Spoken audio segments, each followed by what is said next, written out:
إذا فكرت للحظة إنه ما في أمل، تذكر إنك من شعب ما بيستسلم أبداً.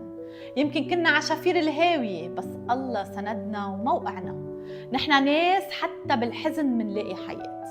في لحظات حسينا إنه الدنيا خلصت، بس الحقيقة هي إنه نحن يلي منرجع منبنيها من جديد. كل وجع مرق خلينا أقوى، كل شي فقدناه علمنا نحس بالنعم يلي حوالينا. الأمل مش حلم، الأمل هو حقيقة منرجع منخلقها نحن. إذا الأزمة ما كسرتنا ما في شي بيقدر يوقفنا. لبنان كبير بشعبه بترابه وبقصصه. اسمعني منيح، هالأزمة ما كانت النهاية، كانت البداية لتثبت قديه نحن قوايا. لبنان ما بيوقع، واللبناني لو تعب بيخلق أمل من العدم. خلوا عيونكن عيالي جاي، لأنه المستقبل الحلو بعده قدامنا.